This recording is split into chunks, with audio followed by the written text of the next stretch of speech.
Bonjour et bienvenue à ce premier cours d'introduction à un texte d'Émile Zola tiré de l'Assommoir, chapitre 2, que nous allons commenter ensemble. Cela vous donnera un premier aperçu de ce qu'on attend de vous dans le commentaire composé lors du baccalauréat, mais également plus tard lors de vos études supérieures. Alors tout d'abord, commençons par présenter cet auteur, Zola, que vous connaissez bien évidemment.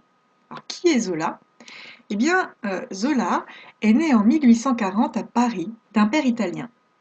Il échoue au baccalauréat en 1859 et c'est ce qui va tout déclencher puisqu'il se fait alors embaucher dans une librairie, Hachette, et il est affecté à la préparation des paquets. Mais comme il est très intelligent, on le remarque, on lui confie la publicité et de fil en aiguille, il se met à publier des articles. Ces articles, ils portent sur des peintres de l'époque et sur les écrivains de son temps. Alors il admire les frères Goncourt et très vite il évolue vers le réalisme et même vers le naturalisme 10 ans avant qu'il ne définisse cette doctrine littéraire. C'est en 1868 qu'il va commencer à esquisser le plan d'ensemble de sa fresque romanesque dont vous avez entendu parler, hein, les Rougon-Macquart. Il va en effet publier un roman par an à partir de 1871 jusqu'à constituer les 20 livres qui composent cette histoire naturelle et sociale d'une famille sous le Second Empire. Alors Zola va ensuite regrouper autour de lui les adeptes du naturalisme et il connaît très rapidement des succès, notamment avec la publication de l'Assommoir en 1877 et Germinal en 1885. Alors il s'engage aussi politiquement pour le socialisme et il prend la défense de Dreyfus dans son célèbre article J'accuse en 1898. Il va connaître la prison, il va s'exiler 1 an en Angleterre et à son retour, il continue à publier des articles où il prend position de manière très tranchée sur le débat politique et social. Il meurt enfin d'une asphyxie accidentelle en 1902. La doctrine naturaliste, qu'est-ce que c'est? Alors chaque roman est préparé par une enquête documentaire minutieuse et le réalisme du roman est poussé jusqu'au naturalisme à prétention scientifique. Zola croit en effet à la subordination de la psychologie à la physiologie. Il écrit: dans chacun de ces mouvements, l'âme sera précipitée ou ralentie par la vue, l'odorat, l'ouïe, le goût, le toucher. Le roman naturaliste souligne donc particulièrement les conditions physiologiques et l'influence des milieux, des circonstances sur la personne humaine. D'autre part, Zola s'inspire de la méthode expérimentale que Claude Bernard suit en biologie.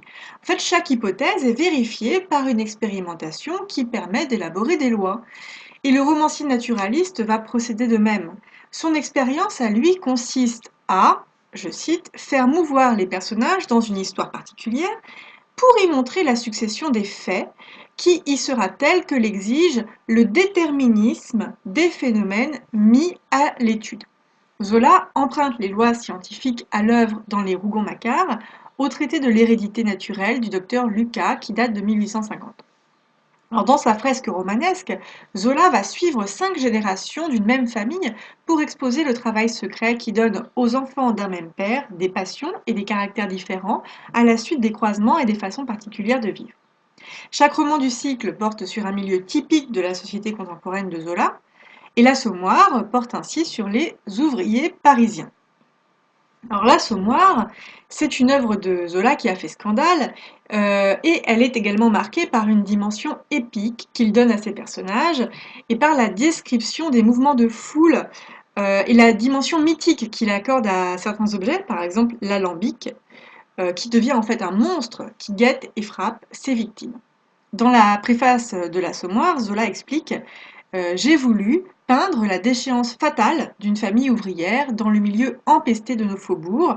Au bout de l'ivrognerie et de la fainéantise, il y a le relâchement des liens de la famille, les ordures de la promiscuité, l'oubli progressif des sentiments honnêtes, puis, comme dénouement, la honte et la mort.